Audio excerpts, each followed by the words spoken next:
E neste episódio bônus, o jornalista e escritor paulista Bruno Paes Manso, autor de A República das Milícias, reportagem policial lançada em 7 de outubro de 2020, conversa com a equipe do Banco dos Réus sobre a publicação do seu livro, a reportagem investigativa, o gênero true crime e a violência no Brasil. Ouça agora.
Bruno, eu queria perguntar para você, primeiro, como foi fazer o livro da República das Milícias, como foi fazer essa investigação, do começo que você pensou nesse projeto até o momento que você conseguiu ter alguns materiais e conseguir as reportagens que você conseguiu, entrevistas também que você conseguiu, até tenho ouvido no podcast também, tem até fontes que são usadas, que não são usados os áudios e tal, então deve ter tido aí um trabalho minucioso para ser feito. Foi um trabalho intenso, né? Mas muito ligado à minha trajetória de pesquisa, que eu já estou pesquisando homicídios e violência há muito tempo, né? Eu trabalhei muitos anos em redação, mas também eu fiz mestrado e doutorado sempre pensando sobre os homicídios em São Paulo e depois sobre a queda dos homicídios, depois sobre a formação do PCC. Então, o caso paulista, né, eu vinha há muito tempo investigando e sempre tendo o Rio mais ou menos na antena, né, porque você pensa sobre o seu estado, você sempre tem outras referências até para entender melhor o lugar onde você vive, né, esse trabalho comparativo acaba sendo também muito elucidativo, né, muitas vezes.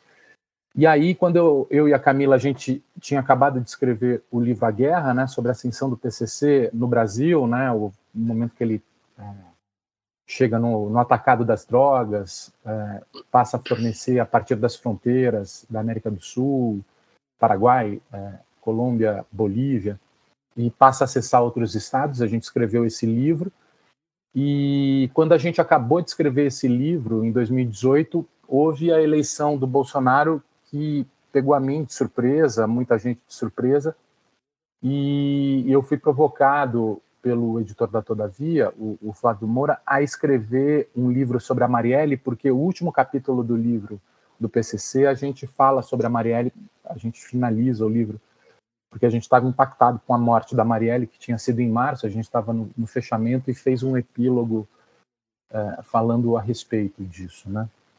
E aí ele me sugeriu escrever a biografia dela, aquela coisa, né, homem branco, de São Paulo, fui sentir um pouco o ambiente, se fazia sentido, se não fazia. Eu não senti grande receptividade, vi que ia ser espinhoso, até diante da minha falta de legitimidade mesmo, eu estava me sentindo inconfortável. Mas, ao mesmo tempo, eu achei que era uma oportunidade excelente para dar um mergulho no Rio de Janeiro, que era uma coisa que eu queria fazer, de aproveitar a eleição do Bolsonaro para tentar entender um pouco melhor as milícias, para saber se, a partir de uma investigação sobre o Rio, eu conseguiria entender o momento que a gente estava vivendo, né? E aí eu comecei a ir para o Rio, né? Comecei a ir para o Rio, fazendo visitas esporádicas. Tenho alguns colegas lá e alguns amigos que me ajudaram, né, nessa cena do submundo aí do crime. Então, fui apresentado por eles a algumas dessas fontes, né? E, ao mesmo tempo, trabalhei muito com uma vasta informação que já vinha sendo produzido no Rio de Janeiro, né? Porque, vocês sabem, o jornalismo do Rio de Janeiro é muito bom, né? Tem repórteres excelentes e cobre isso há muito tempo, né? E isso vem sendo muito bem documentado há muito tempo, né? Não é por falta de informação que isso acontece, porque muitas pessoas, inclusive, perderam a vida, foram torturadas por fazer esse tipo de cobertura lá. O caso do Tim Lopes, o caso dos repórteres do Dia, né, que sofreram tortura numa comunidade dominada por milícia.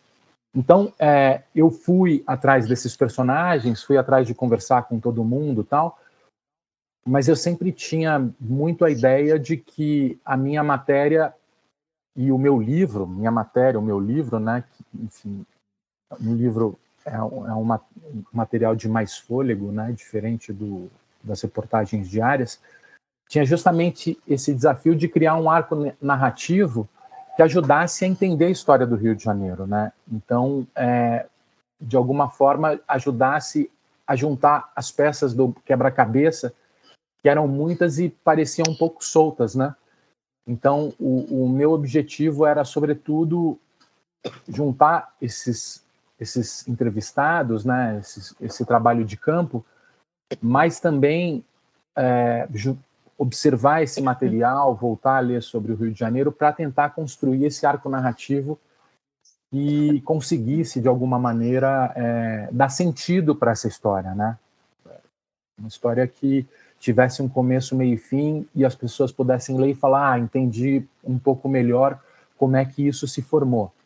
E aí tem um pouco também do trabalho nas ciências sociais, né? Um pouco dos instrumentos aí acadêmicos e de tudo que eu vinha pensando há muitos anos sobre violência, né? E aí foi isso, foi muito rápido, na verdade. Eu acabei apurando entre essas viagens aí ao longo de 2019. Começo de 2020 eu já comecei a escrever, veio a pandemia, eu mergulhei na escrita, entrevistei algumas pessoas para detalhes e tal, mas escrevi em agosto de 2020 eu já tinha entregado, né, o material que foi publicado em outubro de 2020.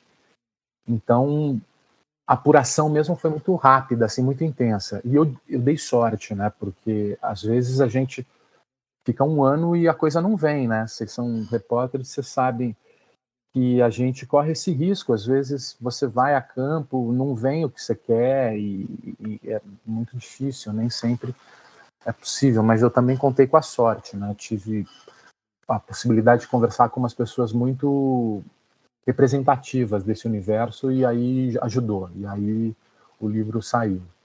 Não, em relação a Marielle, ela é um caso assim que não é incomum no Brasil, que é a não resolutividade da questão do homicídio. Você aprofundou pesquisa em relação a isso? Se isso a gente está melhorando? Porque nesses casos que a gente está tratando, ou não foi resolvido, ou demorou-se. Tem caso aí de 10, 15 anos. Esse problema é comum na polícia no país inteiro? Ela tem escalas? O que você acha sobre isso? Acho que a última vez que eu vi era 7%, alguma coisa assim. Os estudos apontam os levantamentos que fazem do caminho do processo até o tribunal do júri, né? Chegam a um percentual de 5% a 8%, né?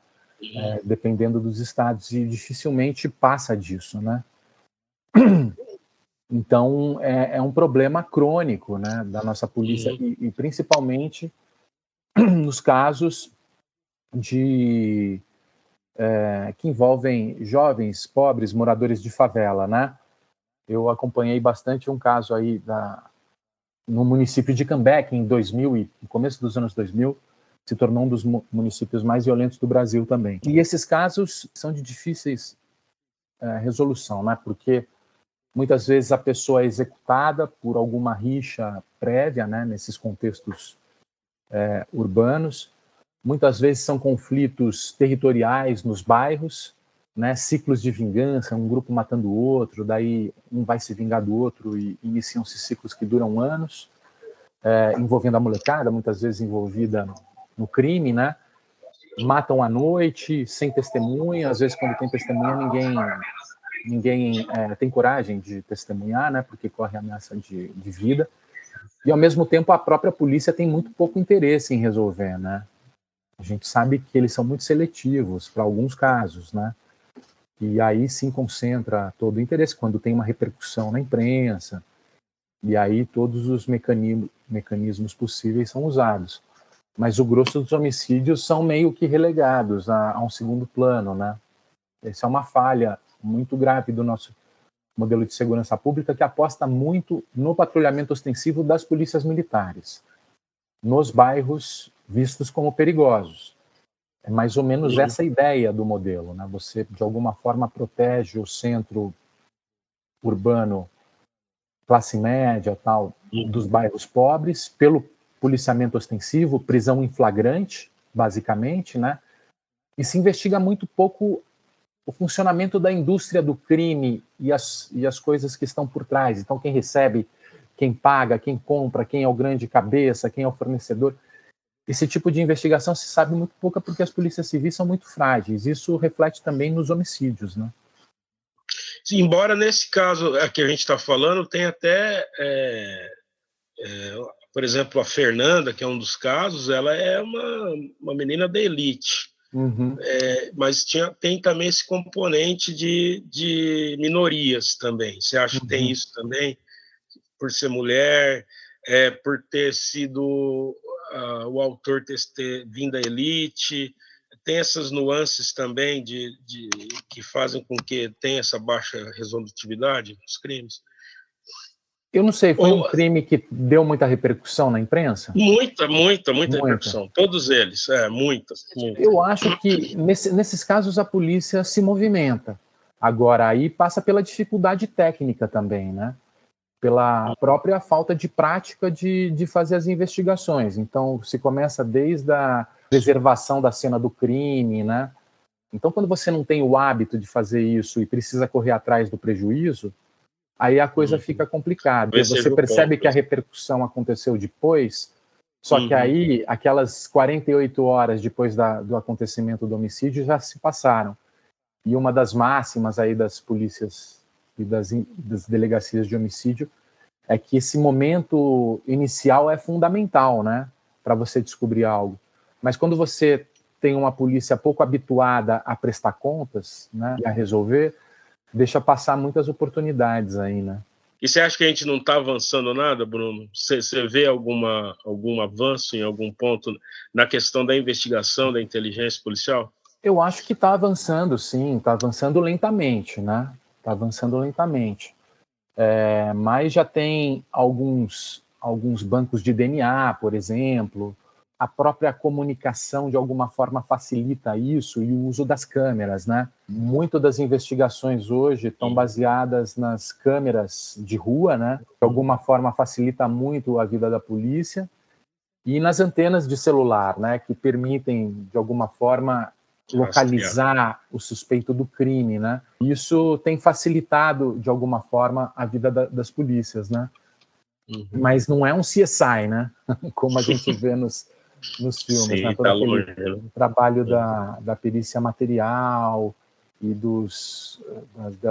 da impressão digital e do DNA, isso me parece ainda muito frágil e muito pouco usado, né? Bruno, eu queria que se você pudesse falar para a gente um pouco sobre a violência contra a mulher. Eu acho que só para a gente dar o tom aqui, são 5 casos que a gente está abordando aqui em Londrina, que vai de 89 a 2019. Então, são 5 mulheres assassinadas. Dois dos casos são típicos feminicídios mesmo, pelo companheiro, né? Um caso foi a patroa, no caso, né, que é a acusada. E o último caso é um caso, assim, a gente vê bastante semelhança, assim, a gente vê, foi falado que poderia ser um caso de queima de arquivo. Ela era uma servidora da prefeitura, teve alguns desvios, só que a polícia não confirma isso, e esse caso está bem em segredo de justiça, né? Eu queria que se você pudesse fazer uma análise, assim, de crimes contra mulheres, como é que você vê isso daí? Eu acho que, percentualmente, é minoritário, né? A grande maioria das mortes são de homens e a quase absoluta totalidade de assassinos são homens, né? O homicídio e esse tipo de violência é praticada por homens e o grosso desse homicídio é muito ligado a conflitos entre homens. Agora, essa minoria de casos contra mulheres são traumáticos e são desestruturantes, né? São muito graves e eu acho que foi muito acertado, né, essa legislação do feminicídio, porque é uma covardia quase sempre absoluta, muitas vezes decorrente do próprio patriarcalismo e machismo estrutural, né, como as pessoas falam, mas que quase sempre afeta não apenas um núcleo pequeno, mas afeta a família inteira, desestrutura toda uma família e muitas vezes por gerações, né? Porque você matar uma mãe ou uma mulher e o ato covarde desse tipo de crime, isso muitas vezes perpassa traumas que permanecem muito tempo, desestruturam famílias, tem problemas com os filhos, né, que ficam sem alguém para se comprometer com a educação deles, né? Quase sempre a mulher acaba sendo muito estruturante nesse papel de educação das crianças, né? E de manutenção da vida cotidiana, né? Então, eu acho que é um problema seríssimo, apesar de ser minoritário, e que merece toda a prioridade em investigação e que realmente é algo inaceitável e que as taxas brasileiras são muito elevadas e inaceitáveis, né? E eu acho que merece toda a prioridade de investigação, né? Porque é quase sempre uma covardia que dura por gerações e que traumatiza gerações, né? Você acha que tem um pouco mais de impunidade no caso das mulheres, ou é uma impunidade, herda essa impunidade geral? Eu acho que os crimes, os feminicídios, né, muitas vezes ele tem até uma facilidade maior na investigação, porque quase sempre o autor faz parte da rede de relações da vítima, né? Sim. E esses crimes que acontecem dentro de casa, muitas vezes proporcionam um tipo de indignação e um tipo de revolta que permitem os testemunhos e permitem, muitas vezes, a polícia chegar mais fácil à investigação do caso, né? É diferente desses crimes urbanos envolvendo disputas territoriais, que, assim, pode ser qualquer um do bairro, acontece de madrugada no meio da rua, assim, né? E falando como a escola policial é uma das escolas mais antigas do jornalismo, né? O próprio Nelson Rodrigues entrou nos anos 20, numa redação de jornal, quando tinha 13 anos para cobrir polícia, e depois ele deu algumas entrevistas falando que o romance dele está muito vinculado a essa época que ele viveu na cobertura policial. E ele escrevia muito sobre dramas domésticos, né? Do subúrbio do Rio, tanto no teatro e na obra dele, como quando ele cobria a violência. Que eram casos que amedrontavam as pessoas, porque aconteciam no ambiente urbano, onde a própria pessoa que morava na cidade sentia medo da loucura que poderia tomar conta de qualquer um e provocar tragédias como aquelas, né? Então, isso, de alguma forma, faz parte da tradição do suspense e do terror, né? esse medo de você ser dominado pela loucura em algum momento, ou mesmo o medo mesmo do próprio psicopata que mata em série. O caso desses garotos emasculados de Altamira vai muito nesse sentido, né, do Ivan, ou seitas satânicas que estariam por trás disso. O que será, né, que move esse tipo de atrocidade? Trabalha muito com o mesmo material dos romances de terror, de mistério, que atraem as pessoas um pouco por esse medo de si própria, né, muitas vezes. No caso do República e mesmo esses temas sobre PCC e tudo mais, a gente aborda um outro aspecto da violência, que é um aspecto de uma nova forma de organização social e conflitos que passam a acontecer, muitas vezes motivados pela ambição da grana, do dinheiro, uma sociedade muito consumista que valoriza tudo isso, e quais os tipos de articulação passam a acontecer para você conseguir consumir e comprar numa sociedade, quais os tipos de violência que passam a ocorrer, tanto por parte da polícia, uma resposta do Estado e da classe média para se proteger disso, como por parte do crime, garotos muitas vezes que se sentem humilhados e que ingressam numa carreira criminal para dar uma resposta. Então, são temas contemporâneos que falam um pouco também da sociedade, né? E que acontece em grande quantidade, né? Então não são excepcionalidades de alguém que perdeu um autocontrole ou enlouqueceu, ou baixou o demônio ou ficou louco, né? São fenômenos sociais, né, que atingem as cidades brasileiras, e aí a gente tenta pensar a respeito das cidades que a gente está construindo, das sociedades que a gente está formando, e tudo isso. Então, lida muito com o medo, né? É um tipo de entretenimento, tem um lado de mórbido, tem um lado de insegurança, tem um lado de sensação de vulnerabilidade, e você, de alguma maneira, está enfrentando o medo também, por outro lado, né? Você está, mesmo diante da sua aparente fragilidade, você precisa se informar para lidar com o seu medo, né? Você treina seus instintos, né? E racionaliza a respeito, né?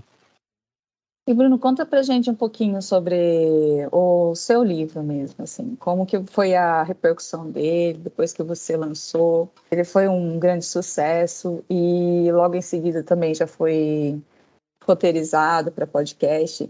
Como que isso se deu, assim? Eu acho que foi um sucesso o livro, né, editorial, assim, teve muitas vendas, então isso acaba sendo também difícil no Brasil, né, o mercado editorial não é fácil, então isso de alguma forma acaba sendo um incentivo. A gente sabe que o jornalismo está em crise, então a gente está sempre buscando opções de carreira, né? E eu nunca contava com essa possibilidade de seguir uma carreira de escritor, mas hoje já faz parte do meu radar, né? E satisfaz muito, porque eu adoro o jornalismo e odeio o jornalismo ao mesmo tempo. Eu tenho uma relação de amor e ódio com o jornalismo, porque até hoje eu sonho que estou em redação quando eu estou mal, assim, porque aí eu volto no ambiente de redação, porque você tem essa produção industrial, às vezes tem um assunto que você não quer falar, que é chato, você está envolvido com o outro, daí você é obrigado a falar sobre isso. Isso para mim sempre foi muito violento, assim, pessoalmente. Eu era muito apegado com algumas histórias, tinha que ir para outras que eu não tinha o menor interesse, e isso acaba sendo, é da profissão, né? Tem que ter esse desapego e estar sempre disposto a variar, né, os assuntos. Mas eu queria continuar mergulhado nessas histórias, né? Essas histórias é que me instigavam. E aí o desafio é conseguir fazer isso e ao mesmo tempo sobreviver, né? Ganhar dinheiro. Então o sucesso do livro de alguma forma me abriu essa porta de continuar apostando nesse caminho. Teve bastante repercussão entre gente de direita e de esquerda, dei muitas entrevistas, né? Falei com muita gente, ao contrário do que eu esperava, eu não fui atacado. Você tem alguma preocupação com segurança, assim, Bruno? Não tenho, cara. Sinceramente, não tenho. No meu caso, eu acho que eu tento refletir de coisas que já eram sabidas. Eu não estou denunciando ou revelando nada que possa levar alguém à prisão, né?